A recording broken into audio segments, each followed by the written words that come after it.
And good evening and welcome. This is Steve Fryer. I'm your host for the Inner Light program. And with me tonight in the studio is Joshua Shapiro. Welcome, Joshua. Thank you very much. A pleasure to be here, Steve.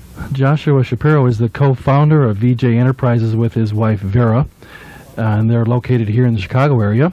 VJ Enterprises offers New Age lectures and networking as well as metaphysical tours to Peru. Yep. And that your lovely wife, Vera, handles usually, right? Absolutely. You go to places like Machu Picchu and so forth? That's correct. Tonight we're going to be talking about crystal skulls, and Joshua Shapiro has been networking throughout the United States and South America since 1980. He's the co-author of the book Mysteries of the Crystal Skulls Revealed, also author of Journeys of an Aquarian Aged Networker, and UFOs, Space Brothers, and the Aquarian Age. He's the creator of NanNet, a New Age computer network system that helps to link New Age people and resources in the local area. And Joshua will be appearing this weekend at the New Life Expo in Chicago, where he'll be doing a presentation on Peru and also a workshop, I believe, on crystal skulls. That's right. So that'll be our topic tonight. Joshua, I'd like to know how you first became interested in crystal skulls and when approximately did this occur? That basically started in 1983. What I was doing was, I'm a Chicagoan. I was born here in Chicago, and about 1981, 82, I started to become very interested in studying metaphysics, spiritual things, became involved with some local groups, and then had the calling to go on faith to California. And when I went out on these trips, I met a lot of incredible people. But in, I believe it was 1982, I walked into a bookstore. This was after my first book had been published, Journeys of Aquarian Age Networker. And I'm an Aries, and this woman who owned the store was an Aries. She called it the Ram Metaphysical Bookstore. And she loved me. Must have been a son of hers in a past life or something. I don't know. I mean, it's just really incredible. And the next thing I know is she's pulling out a picture of an amethyst crystal skull. I want to pause just for a second here just to define what are we talking about with what is a crystal skull anyway? Okay, we define in our book, Mysteries of the Crystal Skulls Revealed, an ancient crystal skull is a human-sized shaped skull made from various types of quartz crystals. We know of basically clear quartz, amethyst, which I mentioned. There's a rose quartz crystal my co-author has seen. I know of a smoky quartz. We'll be getting into that on the show here. But these ancient skulls have been found near or close to ancient ruins in Mexico or Central America, or we also have possibly some proof of South America. So the amethyst skull that I saw, the picture of, was a human-sized skull made from amethyst quartz crystal. So this looks just like a skull.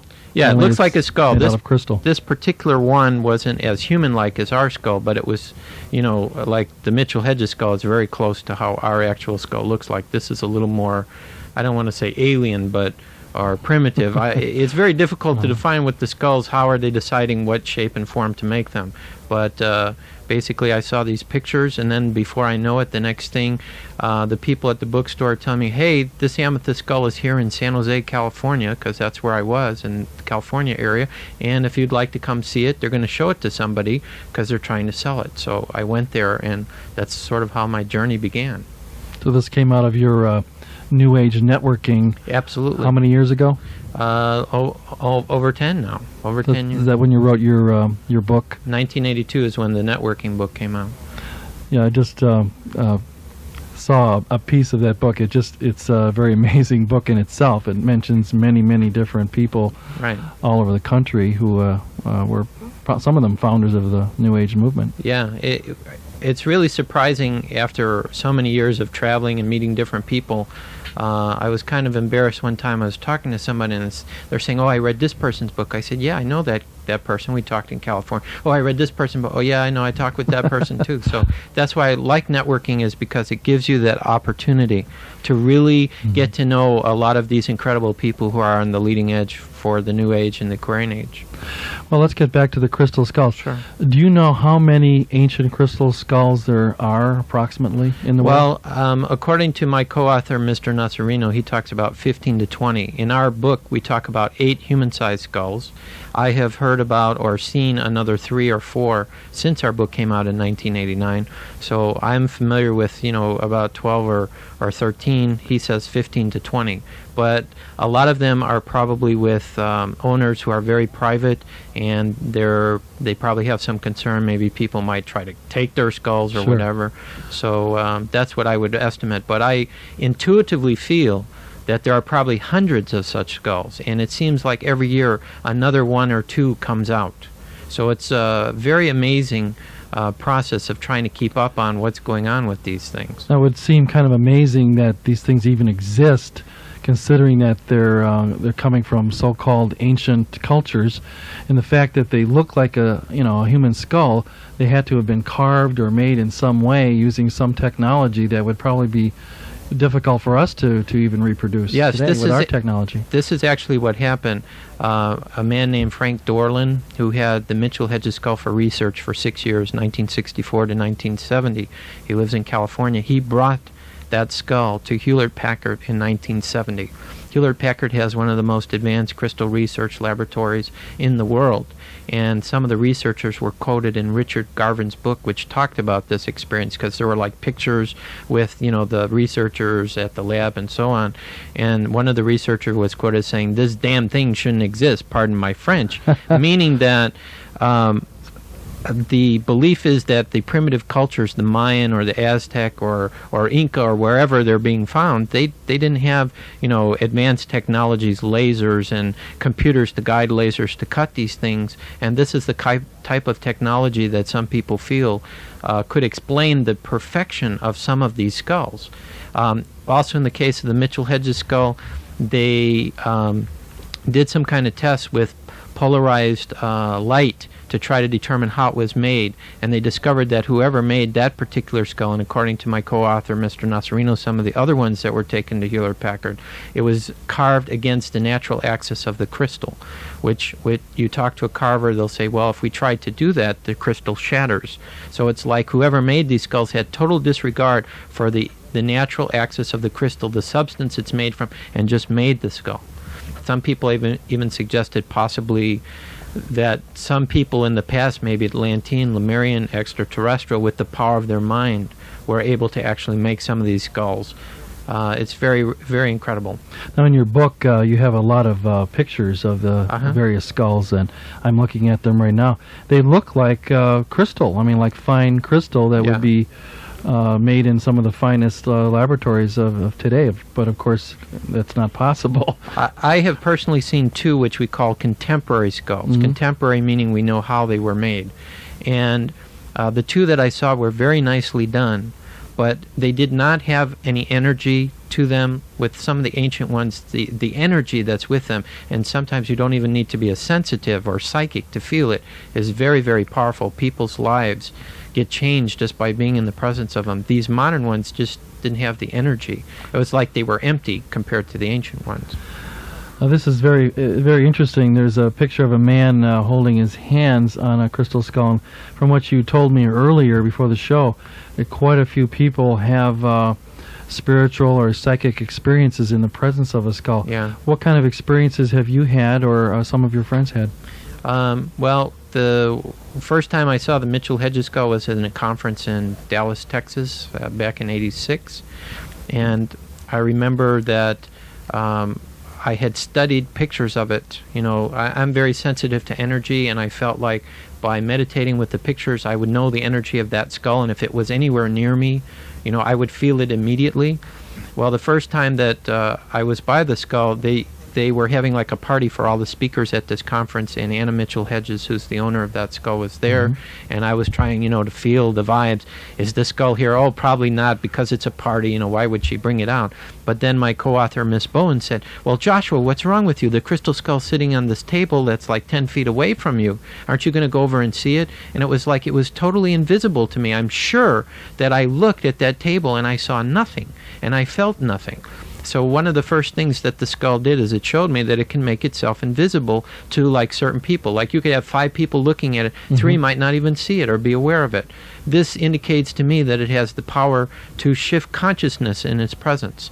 The following day, I found myself kneeling in front of it, and I looked into its eyes, and I felt like I could go forever, just right into the eyes, like into other dimensions. And I had such a peaceful, calm feeling. And it was just very remarkable, and I've never forgotten those experiences with the skull. I mean, these are my experiences. I can't prove it, but then I remember, too, we did a TV show, all the co-authors of the book and some of the other people that were involved in the crystal skull, and we came back from the show, and this woman brought her crystal by the Mitchell Hedges skull, and it broke. It cracked. So, it's pretty remarkable. My co-authors in the book had 3 weeks of research with this skull, and they talked about holographic images appearing inside of the skull that were activated by color, light, and sound. They would use New Age music in its presence. They would meditate visualizing a certain color. But these holographic images that appeared were in motion. It was like a movie. And they believe that the crystal skull has the capacity to record everything that's around it and replay these events. And even in the lectures, of which I will be doing one at the conference you mentioned, where I showed just slides of the crystal skulls, people will tell me that they see images in there as well, all kinds of things. It's pretty amazing. We're speaking with Joshua Shapiro, who is the author of Mysteries of the Crystal Skulls Revealed. And he is here tonight in Evanston with his lovely wife, Vera. Hi, honey. Hi. Say hello. Hello. And Vera often gives tours. I think you'll be giving a tour July. to Machu Picchu. Is that right? In Peru. You like to go there a lot, I understand. And maybe we'll talk to Vera a little later about some of her experiences in Peru. But right now, we'll take a little break, and we'll be right back right after this. This is Steve Fryer, and you're listening to the Inner Light program. And with me in the studio tonight is Mr. Joshua Shapiro, who is the author of Mysteries of the Crystal Skulls Revealed, with his wife Vera. And this weekend, Joshua can be found and heard at the New Life Expo, which will be taking place this weekend in Chicago at the Chicago Hilton and Towers at 700 South Michigan. At that time, Joshua will be giving a slide lecture workshop at 5:30 on Sunday, and on Saturday we'll be talking on Peru at 7 p.m. Saturday evening. So I was wondering, regarding the crystal skulls, about the ones that are known, what can you tell us? Okay, let me do it in progression of how as they came out. Okay. The first ones came out in the late 1890s. They were both discovered in Mexico by soldiers of fortune. One is now in the British Museum of Mankind in London, England. I have a trip coming up to England, so I'm hoping to have an opportunity to see this one, which I've only seen through pictures in Arthur C. Clarke's Mysterious World. What's it called? It's just called the British Skull. The British Skull. Although the British Museum says maybe it's an Aztec skull, but I don't buy that per se. But anyway, Soldier of Fortune found it. It got sold to Tiffany's in 1898. The British Museum of Mankind bought it from Tiffany's for £120, and it's been there ever since. And I've heard from some people who've been there that custodians claim it moves in its case by itself, and there are strange sounds around it. And I've heard that times they've had to put it away. It's a clear quartz crystal made from one piece. The other one that was found in the late 1890s that's in the Trocadero Museum in Paris is just called the Paris Skull. It is much more primitive, clear quartz, one piece. There's a hole that was cut all the way through from the top by a Christian group, is what I've heard, where they would put a cross into the skull. And they messed with it. Yeah, they messed with that one. But that's in the Paris Museum. In 1924, Anna Mitchell Hedges' father, F.A. Mitchell Hedges, a very renowned explorer and adventurer, took a team into Belize. It was called British Honduras at that time. He was looking for evidence of Atlantis, according to Anna, and they discovered a Mayan ruin called Lubatan. They discovered in this Mayan ruin, and it's a long story, but a crystal skull, which is the most famous one, 2 pieces. This one, clear quartz, almost clear as glass. First they discovered the top part, and then about 6 weeks later in an altar area they found the lower jaw. And they fit together. However, there's an archaeologist that I talked to in New Mexico who said that he had studied that skull, and he felt that the jaw was that of a child and not of an adult. So I don't know what that is about, but you mean there Might be two. There might be something else that they didn't find. Still to be found. There was also stories written by Mitchell Hedges that they discovered in Bimini a crystal boy, but the natives said that the boy was cursed. It was like in a cave, so they did not bring it out. So that's pretty interesting. Also around this time, 1920s, there's the amethyst crystal skull, which I mentioned, that came out of Mexico, was found in a cache. And Mayan Brotherhood got a hold of it, and that skull was brought to the United States, and I believe it was I keep forgetting, I think it was December of 82, was brought to San Jose, and as far as I know, it's still there with a group of people. The Mayan priest previously allowed my co-author, Mr. Nasarino, to bring into the United States what's called the Mayan crystal skull, which is another clear quartz skull. The Mayan crystal skull was also through the same Mayan Brotherhood in Mexico. Mr. Nasarino met this shaman down in Mexico. He let him look at the skull, and he made an arrangement for it to come up to the United States in 1980. It went all over the place. I heard a lawyer in Texas had it at one point. Now we don't know where it is. These two crystal skulls have circular indentations in their temples. They're not as human-like, but they both possess very powerful energy. They called the clear one the Mayan skull because they saw many holographic images of Mayans working with that skull. There's the Texas crystal skull in Houston, Texas, owned by the Parks, that somehow came into the possession of a Tibetan monk who was an American that learned how to heal as a Tibetan. He had a center down there, and Joanne Parks helped him, and when he died, he gave them the skull. They didn't know what it was, but apparently they saw this Arthur C. Clarke mysterious world with the Mitchell Hedges skull and the British crystal skull in there, and they got a hold of Mr. Nasarino, went down there, did research on it, and they have taken that. I've gotten a call from a woman who is a channel that is speaking some kind of strange language in the presence of the skull, and what they are using the skull for, the Texas skull, is activations, going to special energy places. It was also used for a meeting done by Mary Thunder, where she brought together shamans from all over the world, and the crystal skull was there to participate with that.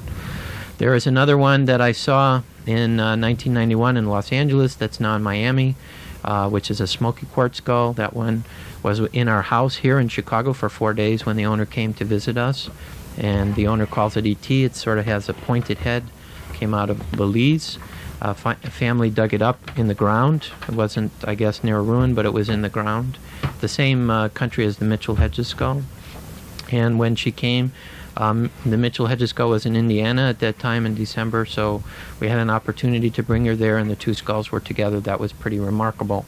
So she is now in Miami, and actually we're going to do a showing on June 5th, and it'll be the first chance that I will ever had after all these many years to actually do a presentation with an actual skull there. I've done one with a large contemporary one, but never an ancient one. So I have no idea what that's like, but that's why I like this stuff, because I never know who I'm going to meet, what opportunities will come up, what's going to happen. It's wonderful to be involved in this for an Aries. It's an endless opportunity for networking as well. Yes, absolutely. I'd like to give out our phone number in case any of our listeners would like to ask a question of Mr. Shapiro. You can reach us here in the studio at 708-475-1555. That's area code 708-475-1555. And if you'd like to ask a question about crystal skulls, feel free to give us a call. In the meantime, I'd like to just have Mr. Shapiro discuss some of the theories about the creation of the skulls. Okay, that's a good topic. First of all, I need to say nobody, I think, really knows how they were made. These are all speculations. Speculation comes from different researchers who have worked with the skulls, sensitives who sit in the presence and start to see, a whole scene appearing to them of people creating the skull. So I'll try to briefly talk about some of the ones that we cover in the book. First of all, I do not believe that we have the technology to duplicate some of the ones that we have now. I mean, it would require totally sophisticated lasers and computers cutting, and even if we were able to create the skulls that we see, we can't begin to understand then what are all these strange phenomena that are happening. The holographic images, people that are reporting being healed in the presence, energy, people going into altered states of consciousness, people going through transformations afterwards. I'm just focusing now, how could they possibly be made physically?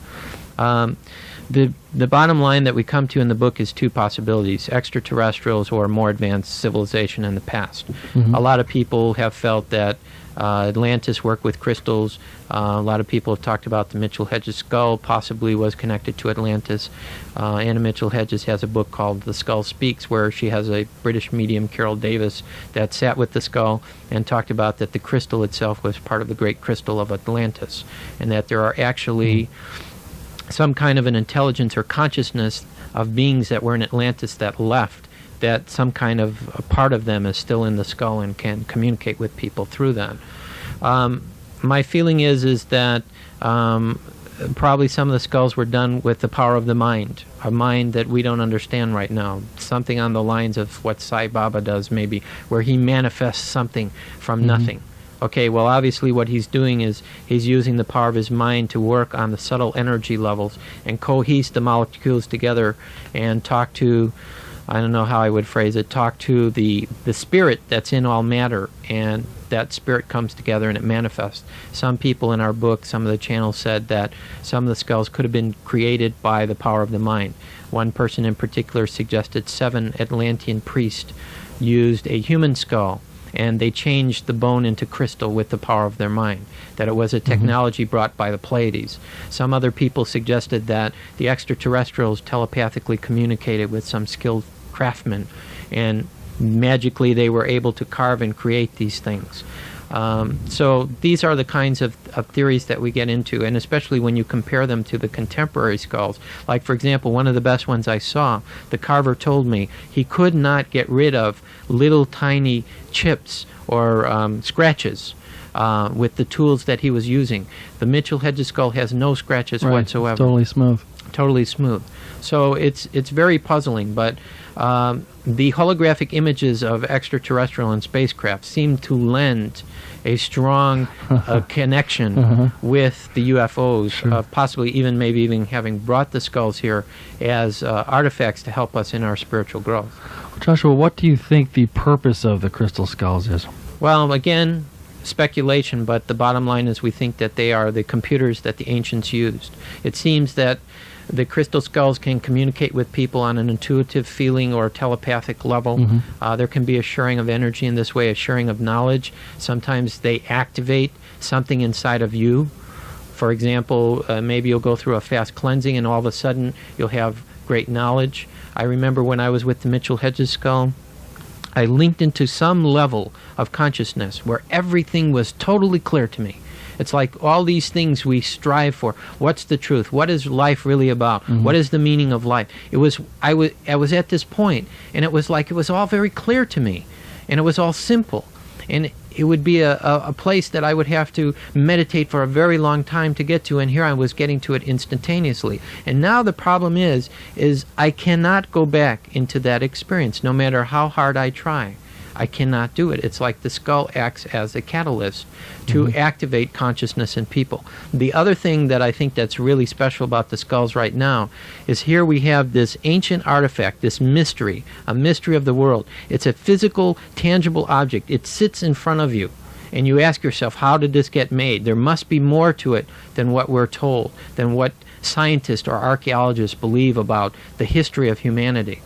So I think really the purpose is to awaken mankind to his greatness. Also, being that it is in the shape of a skull, it represents our connection to God, the Godhead. And also, I think too that what it does is it shows us the potential that we're capable of doing. Some of these miracles and things that happen around it, it shows us what we are all capable of doing. We do not need a crystal skull to become the godlike beings that we are. The crystal skull is merely a catalyst that reminds us of who we are, and a receptacle of great knowledge, which certain people have the ability to link into and tap into. Some people, I understand, are able to see the future through the crystal skulls. Is that true? Some people have said that they've meditated or worked with it. My co-author has talked about that. Both of them have. That when they work with it, they could see possible futures that could occur, yes. Is there anything in your book about that? What kind of things are the most... Well, most of the things that they see in there are more like dolphins, whales, extraterrestrials, tall people, short people, people that fly, Pegasus, underwater cities, these kinds of things. They don't seem to be as much of the future. But Mr. Nasarino said that he worked with the Mayan crystal skull and the Mitchell hedges. In the Mayan crystal skull, he saw 3 destructions of the earth. In the Mitchell hedges, he saw 4. And therefore, he felt the Mitchell hedges skull was older. I see. So we will come back and speak more with Mr. Shapiro and Vera about the crystal skulls when we return, when the Inner Light continues. And we're back. This is Steve Fryer, and you're listening to the Inner Light program, coming to you from Evanston, Illinois. And with me in the studio is Joshua Shapiro, who's the author of Mysteries of the Crystal Skull Revealed. Revealed, that's true. And it's a fascinating topic, and the book is quite extensive. It has many pictures and discusses the theories and so forth and how they're created, and we covered that. But I was wondering, what kind of experiences other unusual experiences have people had around the crystal skulls? Well, we just made a contact with Frank Joseph, who has a mold of the Mitchell hedges skull. Frank Joseph was on my show. Oh, he was? Okay. Yeah. Well, so anyway. Last week. Frank wasn't doing anything with the mold, so I said, Frank, can I take it to Brazil? Because I don't have an actual crystal skull, but I'd like to show people so they get some feel for, what are the size and the dimensions and things like this. So a friend of ours told us that she had given a picture that we had of the Mitchell hedges skull to a friend, and he had a totally incredible experience. He had 2 experiences. The first one, he saw himself like project to a place which he didn't feel like was past or future, was maybe in a different dimension or something like that, and the crystal skull appeared to him, and then it shot an energy beam into his third eye and a couple of his chakras, and then 3 gold beings appeared around it. And he said that after he had that experience, that he didn't need as much sleep anymore, he had more energy. So we said, wow, this sounds like a good person to show the mold to see what happens. So we showed the mold of the Mitchell hedges skull to this person, just put him in a bedroom and left him alone for 15 minutes. And then I talked to him afterwards, and of course I needed some help. My Portuguese isn't up to speed, but I have started taking some classes since I've been back, and people seem to understand me. And he said what happened is that he again left, and he went into a place where there were many stones, and like he walked down some steps, and he was holding the crystal skull, I think he said, in his right hand, and his other hand was out, like for healing. And he walked down these steps, and there were all these people in front of him. I think he said some people were standing and were very tall, and there were some short people who were kneeling. And what he was doing was like healing the people. So this just came through the mold. Now another thing this was a vision that he had. Yeah, through the mold from the past, obviously. Right. Another person that we worked with was a man who has sort of a, I forget the name of the machine. I guess it's sort of like radionics. It's able to measure the electromagnetic energy in the body. There's a name for these types of machines. They're being developed in Germany. So I said, could we do an experiment with you? What I'd like to do is have you measure our energy without working with the mold and with working with the mold and see what happens. And so the test guinea pigs were me and Vera. Now Vera at this point was tired of translating my lectures in Brazil and translating my conversations with people because I could talk, but they would talk in Portuguese too fast for me. So she was pretty much drained. This was at the end of our trip. This happened like January, February this year. So I went in, and first he measured me, and what he was doing was trying to find the weak areas, and I forgot what he said, I guess my stomach area or something like that, which I know there was some problems and things like that. So he got a measurement, which was a negative measurement, which means it's a weakness in the body. Then I held the mold, and I just kind of meditated. And I had an allergy. The mold did not help my allergy, but any physical ailment I had, the reading was higher. Then we did the same thing with Vera. It had no effect on her. She said, I don't believe it's going to have any effect for me. So the conclusion of this experiment was, what? Not true? She says no. No, the truth was that I didn't want the mold affect me. But so you blocked it. But it did happening because he finds one thing was improved when right. I was holding the mold. What was that? I really don't remember. I think it was my vital energy because I was very down Yeah. without energy. So your vital energy. Right, was so up one in of the her face. readings got help, but most didn't. Mhm. And I was trying to block Block, because I right. didn't want to Right. believe. How I come? just felt that I could Go with not, the flow, Vera. No, yeah, I just felt that I could not receive energy Uh-huh. from the mold because Yeah, this doesn't this- make sense. Yeah, Right. but the truth is, But it is there. There's some energy here. Yeah. Well, From the mold that was made of The the Mitchell Mitchell. Hedges Yeah. skull. So this is just a mold, right. Yeah. but Right. it picked up energy. Now, anyway. my experience in working with the mold was that the energy for me would go in and out. There would be certain times where I'd feel like I'm almost sitting with the real thing, and then it would fade, and then it would come back again. And the other thing that we discovered is I showed the mold to some sensitives here, didn't really feel a strong connection with it. In Brazil, a lot more people felt energy with it. Now, Brazil, I don't know what's there, but the energy is very high. There is a well-known psychic there who is a teacher for Vera named Gasparetto, who's the person that paints all the masters. And this he, one, wasn't this the person that was in Out on the Limb? yeah, Shirley MacLaine. I don't know if it was out on a limb, but Saw- one of her books, she mentions him. I think Right. the last one. And he says that of all the places in the world, Brazil is the closest to the astral level. And for So the me, veil is very thin there. yeah, because what happens to me is I start doing healings, a lot more healings than I would do normally. I work with energy, but I just don't get that excitement here. And I also would do counseling with people, would intuitively receive information, was very easy to do, sometimes very incredible. So anyway, that was some experiences with the mold that were interesting. And we'll probably have the mold at the workshop. So if people want to get a sensing of what the Mitchell Hedges skull might look like, we have the mold. Another interesting experience that happened to Vera, this is before we met. I was invited to Brazil to do some lectures in 1991. I had an interesting accident, sort of a temporary death experience. A van hit me while I was walking to McDonald's. I was living in Las Vegas. It skipped the... Was this a lesson I don't know. I'm still trying to figure it out. about going to McDonald's? Well, that could be. That's true. Going to McDonald's. I Okay. wouldn't go to McDonald's after that. But I was in a coma for 2 days, but I don't remember or have any sensing of experience being hit by this van or whatever, and I think they didn't know if I was going to make it or not, so it was a very interesting experience. But less than 1 month after that, I went to Brazil, and I was still kind of dazed from it. Mhm. Like I drive in a car, and my body would feel like you're in an elevator, and dizzy sometimes.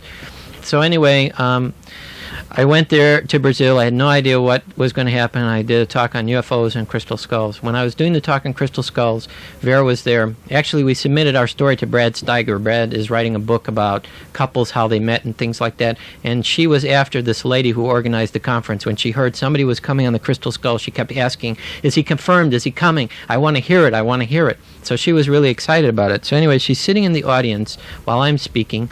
It was about 3,000 people. I think that's the most I've ever talked to at one time. And I'm showing slides and just talking about it like I'll do at the workshop. And all of a sudden, she starts to hear this voice talk to her. And it's an extraterrestrial being, because my wife is a sensitive. And there's this blind man sitting next to her, and he's listening, and he thinks I'm talking. And he says, what is this being talking about? That library at Machu Picchu was a crystal skull? Because my wife has a spiritual guide named Chuma, who appeared to her and has been guiding her with her tours. And Chuma told her that there was a special library in Machu Picchu. And this being starts saying, hey, this library that Chuma told you about, it's a crystal skull that's there. And one of the things I would do when I went to Machu Picchu with Vera's tour in 91 is I had 3 pictures of the Mitchell Hedges skull, and I felt to place them in these sacred temples, 3 different temples.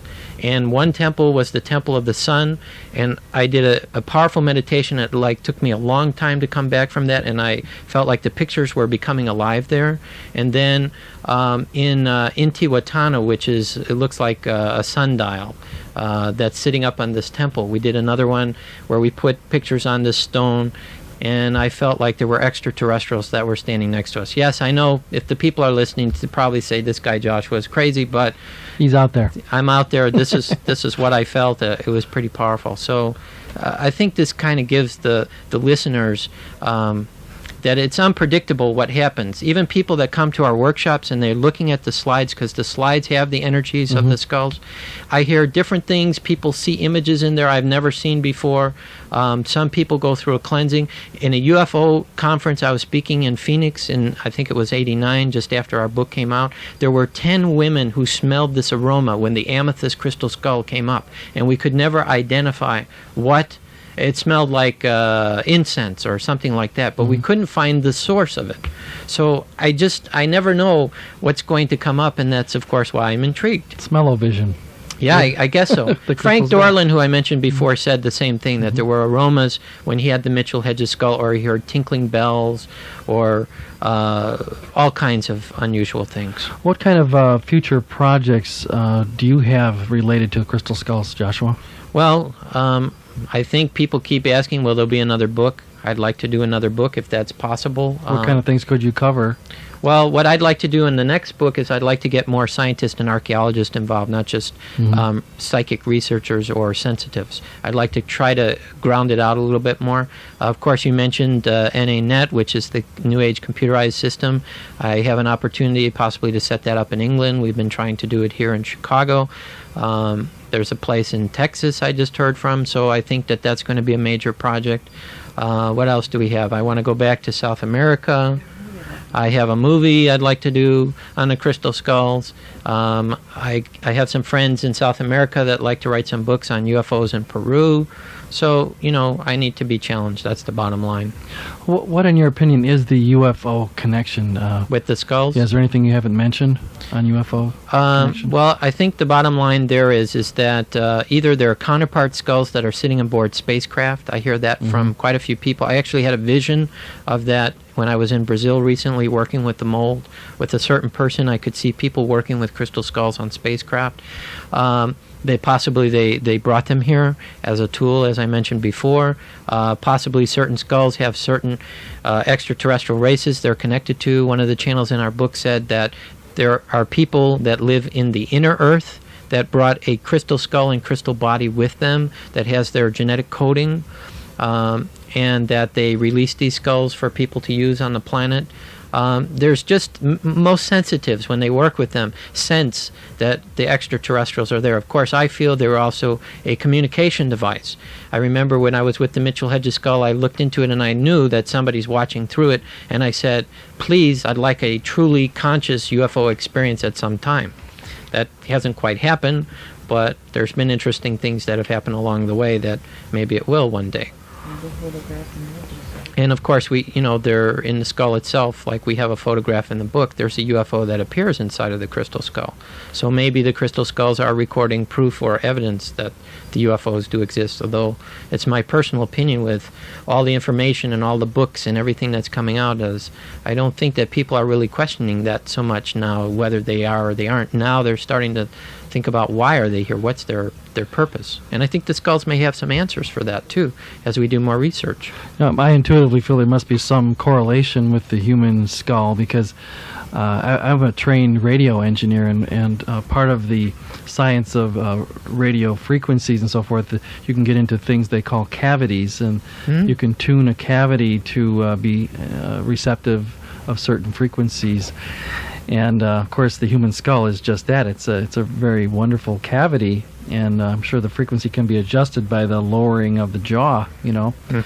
So there would seem to be some correlation in that sense, that it could be some kind of receiver. Well, being made of crystal, which is able to allow different dimensions to come through, and also being in the shape of the human skull, which, as you just said, is a receiver as well. You've got it twice there, receiving information in crystal. So if you tune in your consciousness to the crystal, you're able to access different dimensions. Yes, the bottom line. Absolutely. And there seems to be an intelligence that can work through these skulls, and they have to be dimensional. So it's pretty interesting. A fascinating topic for the Inner Light program. This is Steve Fryer, and you're listening to Joshua Shapiro, who's the author of The Mysteries of the Crystal Skull Revealed.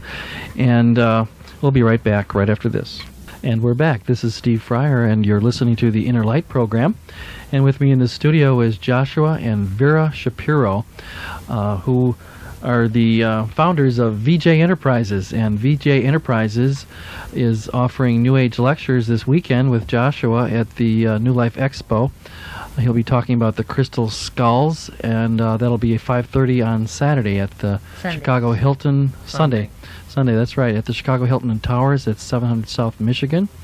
On Sunday, Vera will be along, and Saturday, I'm sorry.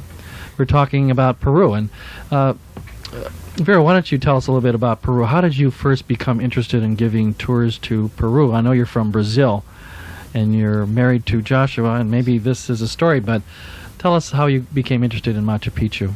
Well, I think I became interested in Machu Picchu, as most of people I know, through Shirley MacLaine experience. Out on a limb? Yes. I read that too. Yes, That did it for me. when I read the book and I saw the movie, I just thought one day I need to be in this place, and 2 years later, I ended being there with a group of spiritual peoples that was in my Brazilian center in Brazil, and we went with this psychic that was my teacher there, Gasparetto, and we went to Machu Picchu, and was an incredible experience. And through his channel, we was introduced to this light being. She was a Hyatt priestess that used to live in Machu Picchu. Her name is Chuma, and through her, she gave me many messages and many things, and she told me that I should stop everything I was doing and just started to putting together the Son of God, or the children of the Sun together, and going back to Peru, to go back to home. So I started to do this with Brazilians, because I was in Brazil in that time, and 3 years later, I met Joshua in Brazil. I didn't know any English. I'm still learning. And then we fall in love. I came to America and married Joshua, and I start to bring Americans and Brazilians to Peru. How many have you brought to Peru so far? How many people? Well, between all my groups, around 300 people. But it was very excited to me when I was doing Brazilians and Americans, and I met this shaman there, Wilaru, a very powerful man, and in a conversation, he told me, Vera, are you aware about this Inca prophecy? And I told him, no, what The Inca prophecy, what is that? Yeah, the Inca prophecy that talks about when the condor of the south and the eagle of the north. Condor? Represents Brazil? No, the condor is a bird that represents for the Incas the same thing that the eagle represents for the American Indians. Right. You know, this powerful bird that goes the to symbol. But when he told me about the condor of the south and the eagle of the north meet and fly together, I tried to understand this prophecy, and I said, wait a minute, when the condor and the meteor meet and fly together is the time of the Mother Earth reawakening. I went to meditate in this prophecy, and I find out that everybody that was born in the south part of America represent the condor, and everybody that was born in north part of America represent the eagle. And being together, Brazilians and American, we are so powerful that we can help Mother Earth to reawaken. So I feel that I'm helping somehow to manifest this prophecy. To bridge the North and South Americans, yeah. What's the most unusual experience you've had at Machu Picchu? Oh my God, was incredible. I have many ones, okay? One that was very powerful to me was a whole group, we all in the group create a ritual by remember. I didn't know how the ritual will happen. And you were in a circle? We was there. Was all it daytime women, or nighttime? Was daytime. And I start the ritual, and then I have a memory, part of the memory, and somebody else, the other part. And when we saw after 3 hours, we was doing this ritual, just by leading by our memory. It was incredible, powerful. And another very strong experience was a night ritual where actually I brought with me my husband's little crystal skull. There was not ancient one, was a contemporary one, but he likes very much because was in the presence of Mitchell Hedger crystal skull and E.T. and so forth. So the crystal was very nice with a powerful energy. And in the ritual, I put this crystal skull there, and after the ritual was done, the crystal skull disappeared. So I really don't know, if what's happening. That's but very I want powerful. it back, please. I'm sorry, but I You think lost Mother his Earth crystal took skull. it. Yeah. Sorry. I'd like to give out your number in case anyone would like to attend one of your tours. And the next one is coming up when? In July? And July will be from 16 to 30. The 16th of July Yeah. for 2 weeks? 2 weeks, 2 yes. weeks, that's wonderful. And you're based in what town? Niles. You're in Niles, Illinois? Mm-hmm. So if anyone would like to get in touch with Joshua and Vera Shapiro for tours to Machu Picchu or regarding the crystal skulls or to purchase a book or whatever, you can reach them at 708-824-1822. And that's in Niles at 708-824-1822. And also this weekend, Joshua will be lecturing on Sunday at 5:30 on the crystal skull and showing slides and so forth and offering a workshop where you can have discussion. And on Saturday at the New Life Expo, speaking on Peru, and I'm sure you'll be showing some slides there too. Is that right? Absolutely. I'm sure Vera will have a few things to say as well. And our book will be at the conference too if people want to go get it there. Well, it's a very fascinating topic, and you two are just a wonderful pair Thank to you. have paired up the way you are, and you're wonderful light to the rest of us. And I'm sure you have much knowledge to share, and I'm sure anyone who would like to attend a tour would get more than they bargained for. For sure. Yep. Just need to learn more Portuguese, that's all. That's not necessary. I'm there for translation. So I want to thank you for being on the Inner Light program, and hopefully we can have you back again sometime. Thank you very much. Thank you for Our the pleasure. opportunity. Yeah. Thanks for being here.